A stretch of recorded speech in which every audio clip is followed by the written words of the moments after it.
I'm Lindsay Hanson. I studied at Central St. Martin's, and I was invited to show my work through Open Cell. It has been about 2 years now since this project developed at Central St. Martin's during my master's degree. It was originally an 8-week project, but since then my partner and I, Zaki Musa and Margot Vaderpas, have brought it forth and actually materialized it into a trainer or a running shoe.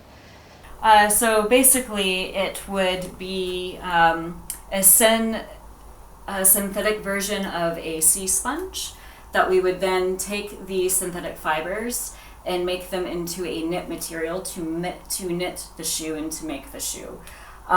Basically, why we chose the sea sponge is because it acts as the scaffold for the living bacteria, the good bacteria, to live on happily in the shoe.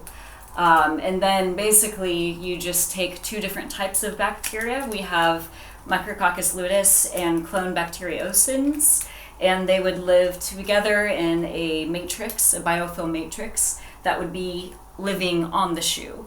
And basically, just like an iPhone, you would need to charge it in order to keep the good bacteria happy. We charge it about once a week in a nutrient broth. And basically how the shoe works is that the good bacteria are living within the shoe and on the surface of the shoe. And when they encounter potential bacteria that could become resistant to antibiotics, they will either capture the shoe or block it. The reason why we chose micrococcus luteus and clone bacteriocins is because they have a very small cell size. So what's most likely going to happen is that the bad bacteria that the shoe encounters, those cells are going to be much bigger. So the shoe is basically going to block most of the bad bacteria that it encounters. However, if there are bad bacteria that are smaller than the cell size that the bacteria on the shoe have, the good bacteria will be able to capture it and destroy it within the shoe.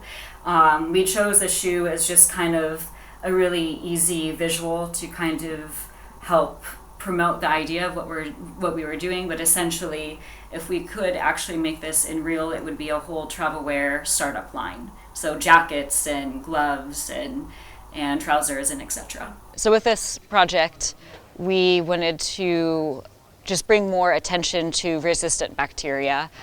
We feel that it is a bit underdeveloped right now and overlooked in the media and in the eyes of the public, but it is a growing problem that is going to cost healthcare another $10 million